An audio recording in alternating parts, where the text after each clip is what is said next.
Cultural Escola de Línguas Millennium.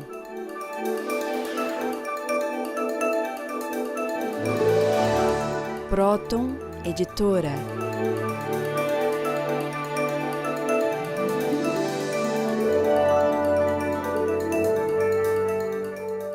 Olá, telespectadores do nosso programa Stop a Destruição do Mundo.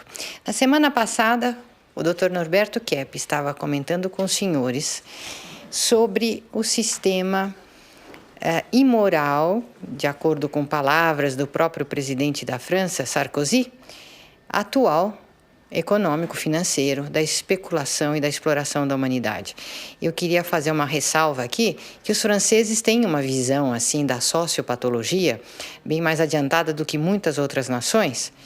Por isso mesmo, quando eles fizeram uma apreciação, uma avaliação do livro Trabalho e Capital, que o Dr. Kepp publicou também em francês, Travail et Capital, e disseram que as ideias que Kepp coloca neste livro, Trabalho e Capital em português, são as ideias de um autor heterodoxo, ou seja, ele não escreve as ideias de acordo com a principal corrente de pensamento vigente. Ele é um heterodoxo, ele não é de acordo com as ideias principais vigentes da economia, e que ele é o heterodoxo mais original, sem dúvida, contemporâneo. Foi essa a avaliação que o Centro Nacional de Pesquisa Científica da França, um especialista de lá, um técnico, realizou sobre esse livro. Então, se vocês tiverem interesse em saber o que Kepp chama de produtivismo ou de economia trilógica, onde o ser humano trabalha para o seu benefício e do seu semelhante, ao invés de se escravizar ao sistema especulativo e exploratório, então vocês poderão saber melhor aqui, nesse livro Trabalho e Capital. E também o Dr. Kepp comentou a respeito da estrutura social tirar muita vantagem das nossas neuroses, por exemplo, lucrando com o nosso apego ao sensorialismo. E um dos meios mais utilizados pela publicidade do mundo é a respeito da publicidade com alimentos. Vocês podem ver quando vocês abrem uma revista ou ligam a televisão. Nos Estados Unidos tem muito isso. Então vem aqueles comerciais que têm bolos deliciosos e sorvetes e chocolates e comidas. Então a criança, desde pequenininha, ela é bombardeada com estímulos para que ela consuma. Mas como que isso acontece? Vejam aí nessa charge que Nelson Colette fez no meu livro recém-lançado, De Olho na Saúde. É o ser humano escravizado pela sua própria vontade invertida, porque ele acredita que através da comida, através do sexo, através do dinheiro, enfim, através de aspectos sensoriais, ele vai conseguir satisfação. Veja, então, a tortura de um obeso, porque ele sabe que se ele chega na praça de alimentação de um shopping center, ele vai ter tantos estímulos para consumir que ele próprio não vai conseguir se conter. Então, há muito tempo que não se divulga mais, há muito tempo não se divulga mais o que é a virtude, por exemplo, moderação, parcimônia, e a pessoa se conter nas suas vontades e nos seus desejos invertidos, há muito tempo. Então, Kepp está fazendo um renascimento dos valores da civilização. Alguns deles até da Grécia Antiga, da época do estoicismo greco-romano, e que construíram aquele império maravilhoso, inesquecível, né? Então, Dr. Kepp. Então, você falou agora em alimento, né? Então, eu posso incluir também aí, né, claro, a questão do dinheiro, né? Porque estávamos comentando aqui, o Ivar falou que um investidor americano, ele se tornou o segundo homem mais rico do mundo, que conseguiu a riqueza através do quê? De usar a bolsa aqui no Brasil. Então, que essa bolsa do Brasil tornou esse indivíduo multimilionário. E veja, nós não temos um brasileiro que tenha um tal nível assim de fortuna através da bolsa, porque o brasileiro não tem tanta habilidade para apostar, portanto, nas bolsas. E também a questão do sexo, né? Se incentiva o sexo, porque o regime capitalista precisa do consumismo. Então, quanto mais gente tem no mundo, mais consome. Então, incentiva o sexo, né? Incentiva a vida assim erótica, né? Até confundir com neurótica. De certa forma, é bem neurótica. Para quê? Porque até as adolescentes tenham filhos logo para aumentar a população do mundo, para consumir mais, para dar mais lucro para as pessoas vorazes por dinheiro. Agora, eu gostaria de mostrar aí um elemento, o que produz a felicidade para o ser humano. Veja lá. Primeiro, a ação relacionada com o bem, o belo e o verdadeiro. O indivíduo que tenta fazer o bem, que tenta fazer o belo, os artistas, né? Os verdadeiros artistas, né? Ou então a verdade, a ciência correta, os indivíduos que fazem assim, sinceramente, são pessoas muito éticas. Então, são essas pessoas que têm uma consciência, vamos dizer, limpa, e são pessoas que vivem bem. Dizem que são pessoas que, à noite, né, quando se deitam, que se dão bem com o travesseiro, dormem bem, coisa assim. Veja em segundo lugar. A atitude de ajudar e viver em função do próximo produz a felicidade. Então, a nossa função no mundo não é viver para nós. Nós vivemos numa sociedade, o nosso planeta tem quase 7 bilhões de habitantes. Então, a nossa função é viver em função dos outros, compreende? Não só em função das crianças, das pessoas mais necessitadas, mas viver quando tiver um trabalho, quando fizer uma ação qualquer, pensar se isso vai beneficiar os outros. Se não beneficiar, não fazer. De maneira que essa é a nossa verdadeira conduta neste mundo. E veja em terceiro lugar. Interesse pelos valores espirituais. Produz também a felicidade, principalmente. E a observação. A verdadeira realidade consiste em viver esses 3 elementos. Então veja, né, que ao contrário do egoísmo, do egocentrismo, não adianta pensar que, por exemplo, a neurose, a doença mental, vem de uma questão lá da infância, né, de um trauma infantil, e geralmente Freud colocou na questão sexual, né, questões assim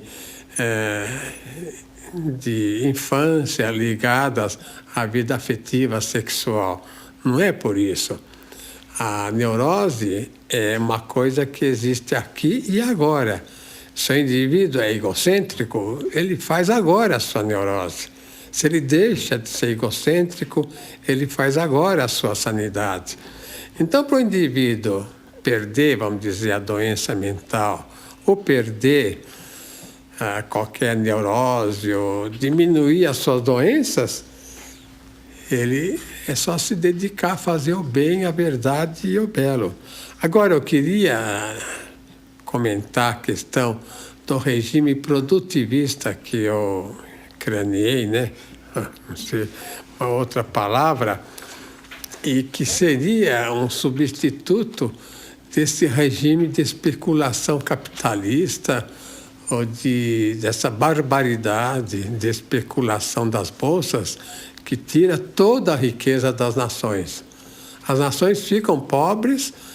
Eu escrevi um livro aí, este aqui, Decay of the American People in the United States, nos Estados Unidos, em 84. Está vendo aqui a águia caída? Aqui é uma águia estilizada, né? Eu escrevi isso aqui mostrando que essa conduta, principalmente com as bolsas, com o dinheiro, queria derrubar aquela nação. Não aconteceu isso? podem pensar que foi por um outro motivo, mas o que derrubou aquela nação foi a questão de não colocar mais o trabalho como fundamental. Veja esse livro aí, Trabalho e Capital. Veja, eu escrevi em seguida para mostrar que se o americano não voltasse ao trabalho, se ele entrasse de cabeça na especulação, nessa questão de exploração, o país iria cair. E essa é a causa principal da queda daquela nação. Agora, veja o regime produtivista, como é que funcionaria? Bom, no regime produtivista, há a predominância da produção e não do dinheiro. Então, o indivíduo deve ganhar como ele produz, compreende? E principalmente uma produção refinada, quer dizer, uma produção de melhor qualidade. Não uma produção, vamos dizer, vende carro, então fabrica 1 milhão de carros aí que um dia vão virar latas velhas e que vão só poluir. Então, é necessário agora melhorar a produtividade. Depois eu vou mostrar para os senhores os dados científicos, como do Brasil pode sair uma invenção muito importante para a humanidade. Agora não posso falar ainda. Veja em segundo lugar. Principalmente dos produtos refinados e de qualidade. Então, os senhores não acham absurdo essa poluição bárbara? E pega a gasolina, que é um subproduto já da energética. A gasolina que tem tão pequena força e energia para fazer motores, quer dizer, consome uma quantidade bárbara de petróleo para ter um rendimento diminuto. Bom, veja em terceiro lugar. O regime produtivista se baseia no equilíbrio populacional do dinheiro e dos alimentos. Observação: há o predomínio da ação sobre o sensorialismo. Então, note que o produtivismo... Bom, isso é um nome, né, que eu criei. Eu gosto do nome que o senhor criou, eu acho muito apropriado. Pode, assim, haver uma boa transformação, porque aí dá ênfase ao indivíduo da ação.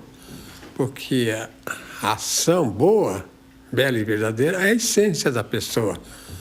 Se a pessoa tem essa ação, ele é um indivíduo integral e são, assim, psiquicamente e também fisicamente. Isso aí, já Nós já voltamos. voltamos, né?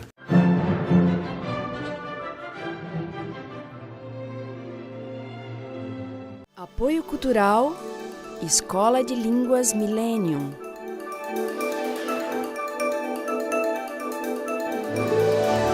Millennium, traduções e interpretações.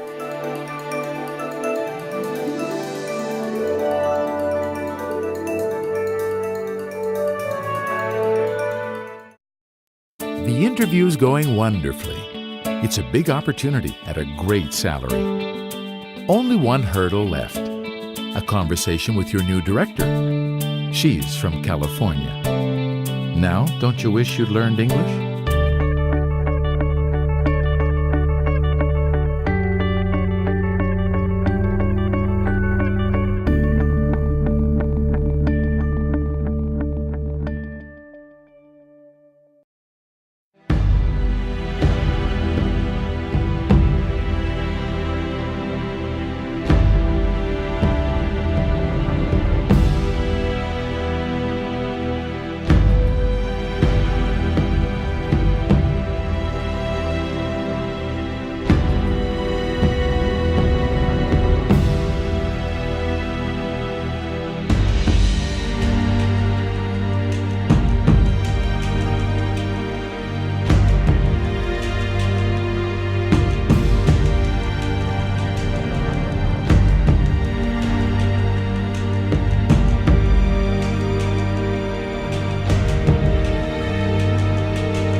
Dr. Kepp falou no segmento anterior da importância da economia produtivista, mas não uma economia só de produzir para dar lucro econômico para determinados grupos, ou mesmo para o indivíduo enriquecer a si mesmo. Que o produtivismo é uma produção de qualidade, dos essenciais, do que é importante, benéfico para a humanidade, da beleza. Então, a economia produtivista é uma economia de altíssima qualidade. E a economia produtivista também se baseia na realização do bem comum, do bem para o próximo, do bem da humanidade.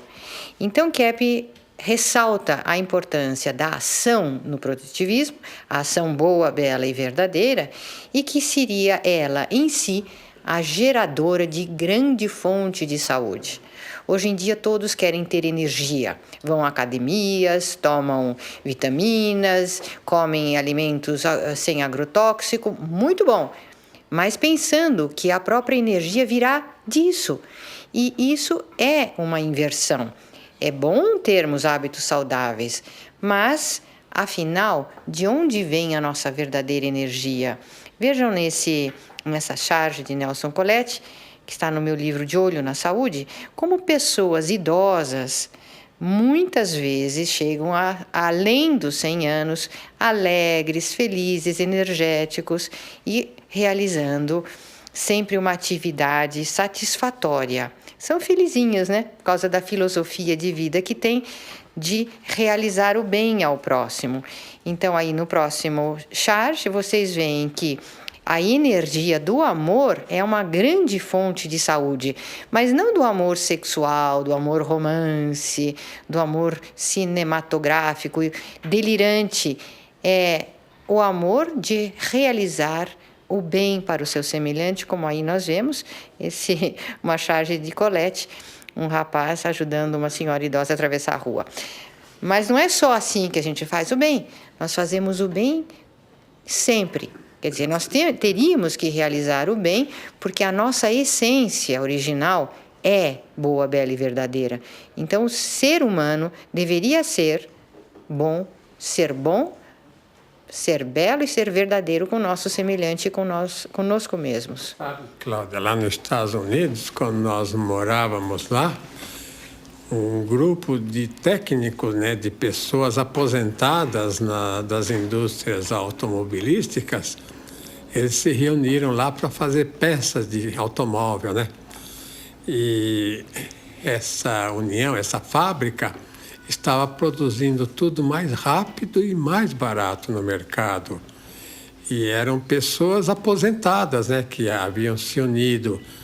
De maneira que isso mostra o seguinte, que o indivíduo não é uma questão de aos 30 anos ele já é suspeito. O indivíduo até 50 anos, mais ou menos, pelo menos 40 anos, ele não sabe muita coisa, é um bobinho. É deslumbrado assim com o mundo ainda, com as ilusões assim todas que o mundo fornece. Mas quando ele sabe mesmo, inclusive ele tem capacidade, então ele se aposenta. Então notem, se as pessoas continuassem, aí é que elas seriam realmente produtivas e não envelheceriam tanto. Então as moças compram tudo quanto é produto de beleza, fazem plásticas, fazem isso, fazem aquilo. Mas se as pessoas fossem assim, mais de ação boa, bela e verdadeira, elas não envelheceriam tão rápido, conservariam a beleza, né? Sem necessidade de plástica, de cosméticos, disso, daquilo. Agora, veja o que eu escrevi sobre os juros, né? Os juros são sempre negativos. Aliás, Dr. Kepp, os juros que as pessoas têm que pagar são uma grande fonte de estresse e de envelhecimento, né? Diga-se de passagem, e de doenças. Bom, primeiro, a alta dos juros no Brasil favorece os especuladores estrangeiros. Então, se o indivíduo usa, por exemplo, cheques, usa os bancos, né? Ou então usa cartão de crédito. Cada vez que ele paga uma conta, o banco está lucrando, compreende? Agora, por que usa, né, tantos bancos? Eu sei agora que existe mais de 200 pedidos de empresas que querem fazer seus próprios bancos, ou pelo menos organizar internamente essa questão de empréstimos, essa questão de fornecer dinheiro para os seus empregados. Por quê? Porque ninguém precisa dar dinheiro para, né, essas empresas que só lucram com as pessoas e que, afinal de contas, enforcam todas as pessoas que emprestam, por exemplo, para comprar casa, comprar carro, e depois a maior parte passa apertada, né, para pagar. Então, veja em segundo lugar.